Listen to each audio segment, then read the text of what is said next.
The anticipation effect. Why mystery drives brain chemistry. If you think a woman remembers a minor argument from 6 months ago just out of spite, you are missing the bigger picture entirely. It is not about holding grudges. It comes down to deep biological wiring. To understand how her brain actually processes excitement and value, you have to look at a concept known in neuroscience as the anticipation effect.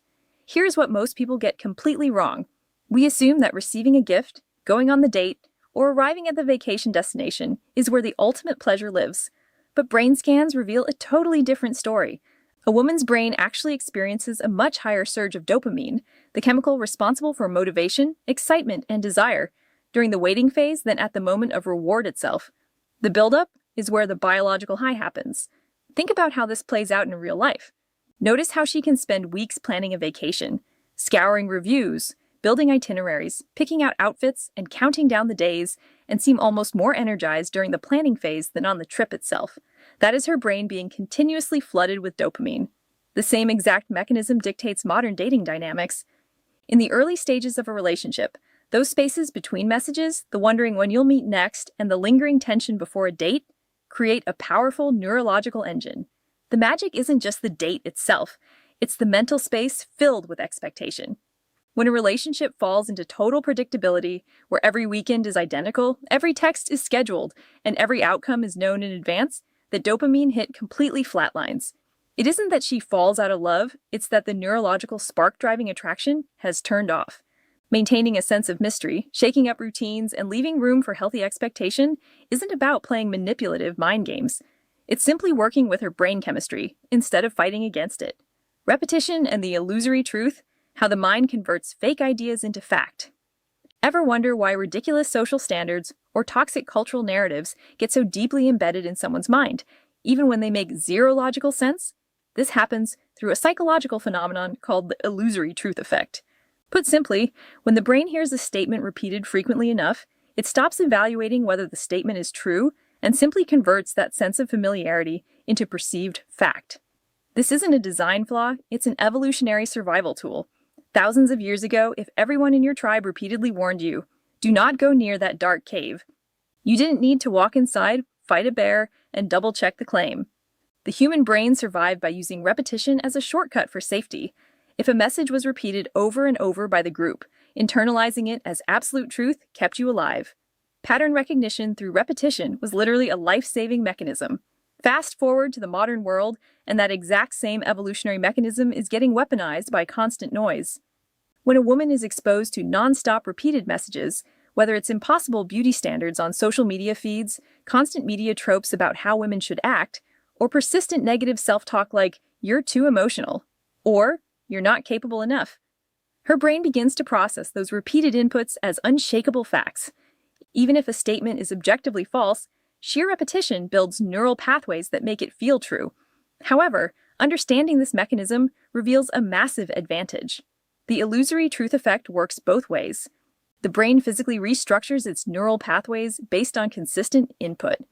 When she actively purges toxic narratives and intentionally surrounds her environment with messages of capability, intrinsic worth, and empowerment, her brain begins converting those repeated inputs into her daily reality. What you feed the mind repeatedly becomes the lens through which you experience the entire world. The mirror neuron overdrive, the science of high-octane empathy. When a woman demonstrates empathy, she isn't just offering a warm attitude or showing good manners. Her brain is actively running an intense, high-definition biological simulation of what you are experiencing. This happens because women possess hyperactive mirror neurons. Mirror neurons are specialized brain cells that fire both when you perform an action yourself and when you observe someone else performing that same action. They form the literal hardwired foundation of human connection. And in the female brain, these cellular mirrors operate in high gear. When you walk into a room carrying stress, frustration, or quiet anxiety, her brain does not simply register your body language as an abstract piece of information. Her nervous system actually begins to mirror that exact internal state. If you are describing a grueling day at work, her heart rate can subtly elevate, her stress hormones can spike, and her internal chemistry shifts to match yours. She isn't just listening to your story. Her body is physically participating in the emotional weight of it.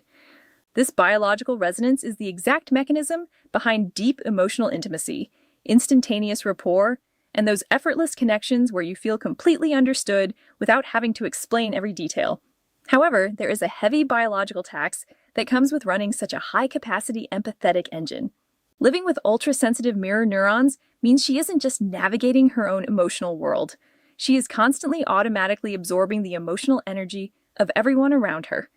When she steps into a hostile workplace, a chaotic household, or a room filled with passive-aggressive tension, she doesn't just observe the bad vibes.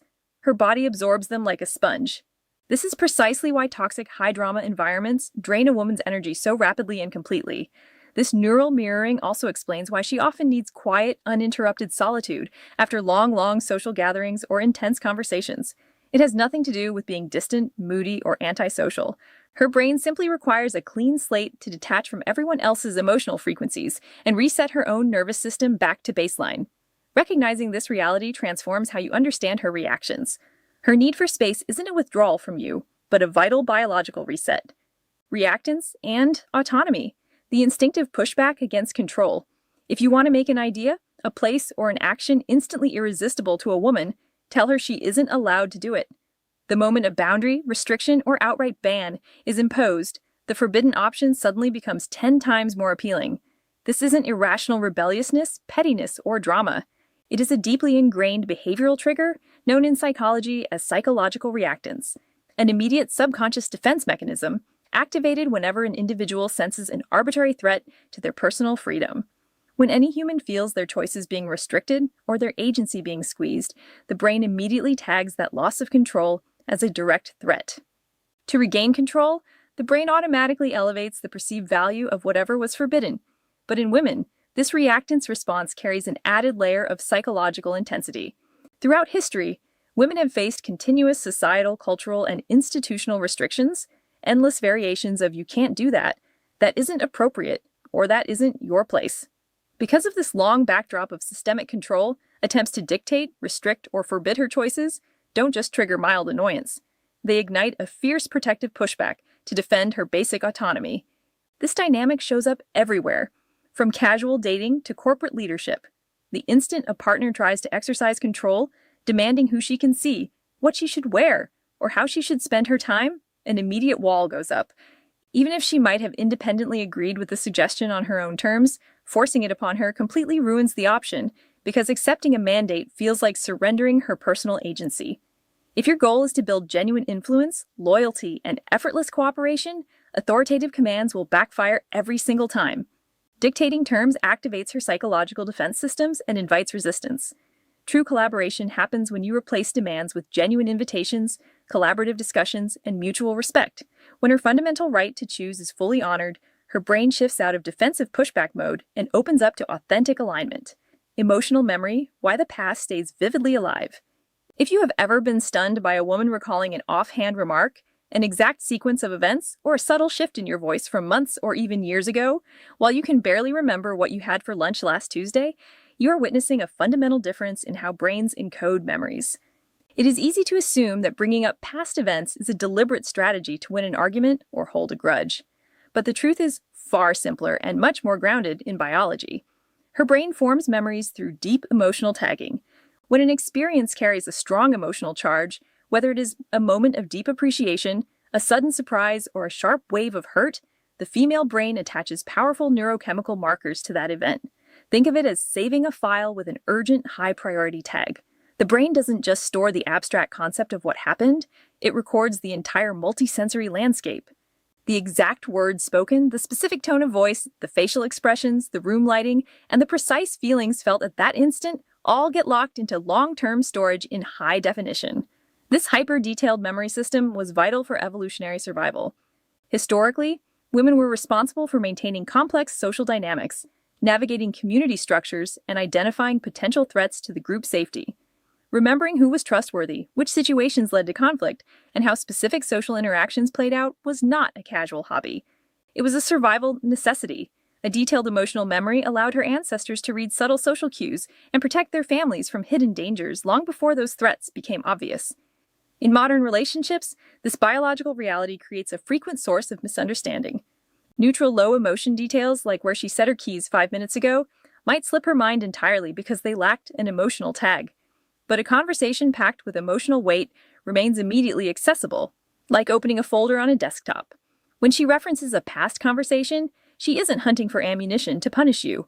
Her brain simply has direct high-speed access to a vivid emotional record. Understanding this shift turns frustrating arguments into opportunities for clearer, more intentional communication. The multitasking myth, the hidden cost of rapid switching. Society loves to perpetuate the myth that women are natural-born multitaskers who can seamlessly juggle a demanding career, household management, social obligations, and constant personal requests all at the exact same time without breaking a sweat. But if you look at the raw neuroscience, true multitasking is a complete biological impossibility for every human brain on the planet. The human mind simply cannot focus on multiple complex high-level cognitive tasks simultaneously. What people casually call multitasking is actually a process known as rapid task switching, and this is where the female brain truly stands out. Women are often remarkably skilled at shifting their attention back and forth between different demands with minimal friction. A woman can toggle between cooking dinner, monitoring a child's homework, answering a work email, and planning tomorrow's schedule far more fluidly than average. Because these transitions happen so fast, it creates the illusion that everything is being processed at once. However, that smooth transition hides a heavy cognitive toll. Every single time the brain disengages from one task, shifts focus, and re-engages with a new one, it pays what psychologists call a switching cost. This process consumes actual mental energy and drains precious glucose from the brain. Even if the switch takes only a fraction of a second, repeating that cycle dozens or hundreds of times throughout the day creates a massive cumulative workload. When the culture expects a woman to constantly switch between endless roles perfectly, it isn't praising her ability. It is setting her up for severe cognitive fatigue and burnout. Over time, that non-stop rapid switching degrades deep concentration, lowers problem-solving efficiency, and leaves the nervous system completely fried. True efficiency and long-term mental clarity do not come from trying to do everything at once. They come from establishing firm operational boundaries, honoring cognitive limits, and focusing on one meaningful task at a time. The intentions versus actions gap, breaking the subconscious double standard. One of the most frequent yet invisible sources of conflict in relationships boils down to a classic psychological blind spot: evaluating ourselves by our internal intentions while evaluating everyone else purely by their external behavior. This phenomenon, closely tied to what psychologists call the fundamental attribution error, creates a subtle double standard that operates entirely below conscious awareness, distorting how we perceive fairness, accountability, and trust. Consider how this plays out in everyday scenarios. If a woman forgets to return a friend's phone call or misses a deadline, her mind instantly defaults to her internal narrative. She thinks, "I genuinely meant to call. I care deeply about her. I was just completely overwhelmed with work today." Because her internal motives were pure and compassionate, she extends immediate grace to herself, viewing the oversight as a harmless, temporary exception. Her good intentions shield her from feeling like she did anything wrong. However, when the roles are reversed and a friend or partner fails to return her call, her brain shifts to an entirely different standard of evaluation. Deprived of access to that person's internal thoughts, she focuses strictly on the observable outcome. They didn't call. The mind quickly fills in the blanks with assumptions about their motives, concluding, "They didn't prioritize me, they don't care as much as I do, or they are being unreliable." The exact same mistake is judged leniently from the inside, but harshly from the outside. This disparity creates an empathy gap that generates constant, unnecessary friction in friendships, family dynamics, and romantic relationships. Becoming aware of this mental bias is genuinely transformative. When you catch yourself holding others to the strict standard of their visible actions, while granting yourself a free pass based on your unexpressed good intentions, you unlock a much higher level of emotional intelligence.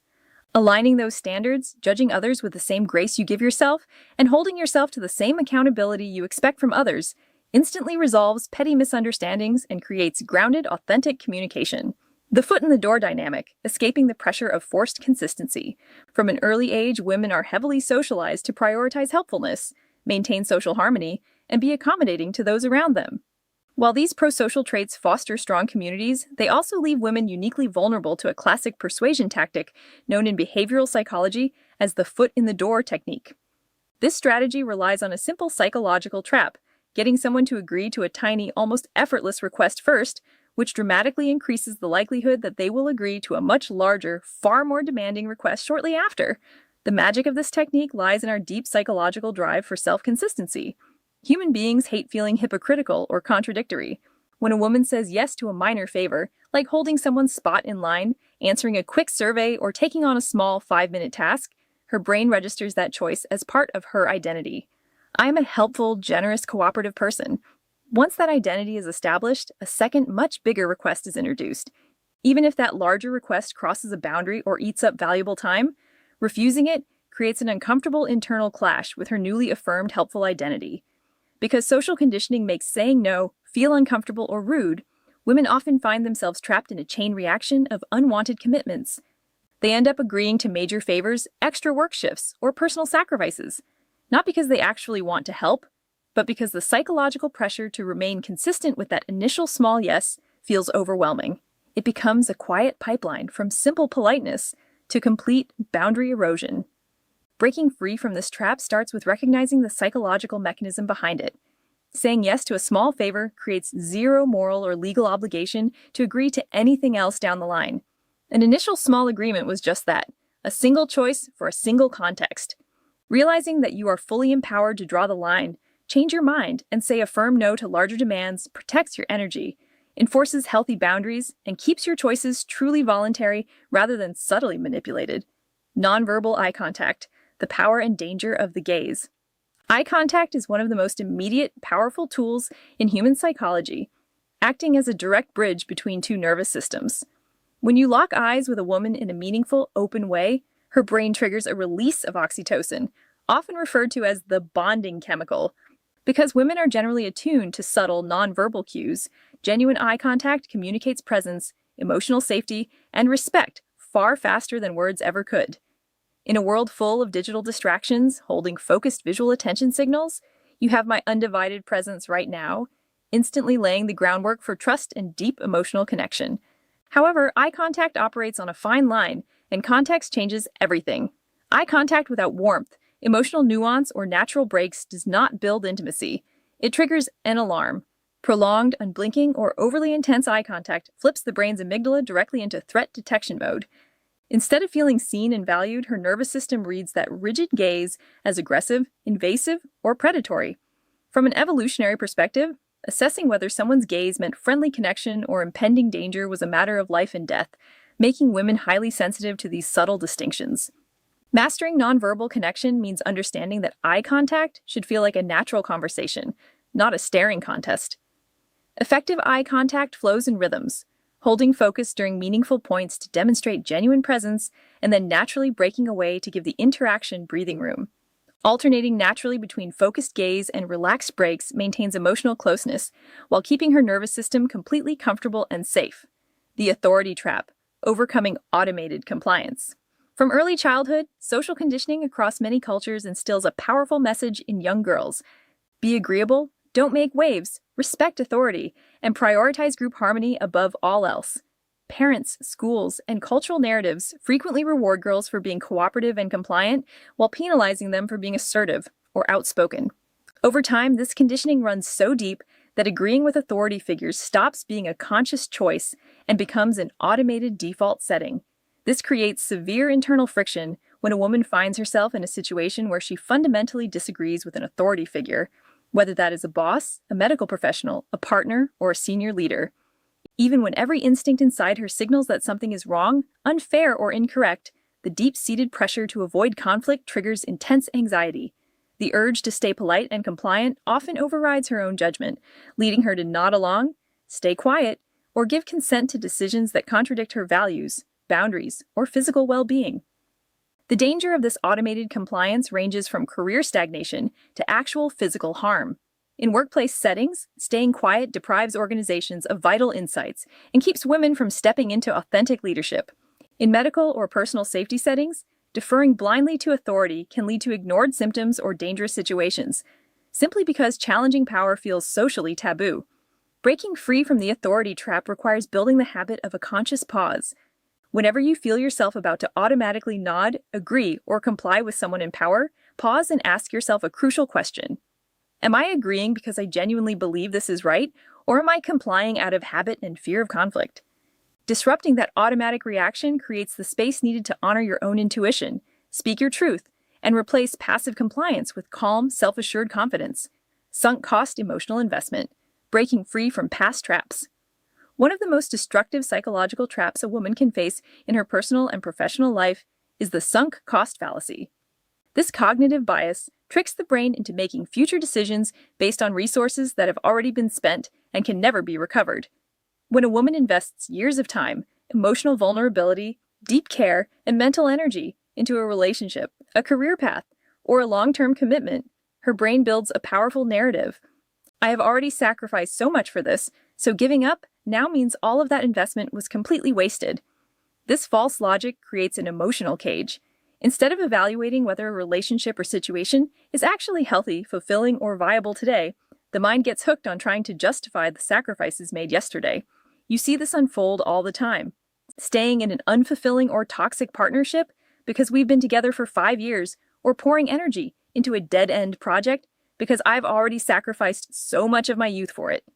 The emotional investment feels so heavy and real that walking away feels like admitting failure, proving yourself wrong, or throwing away years of your life. Here is the liberating truth that changes everything.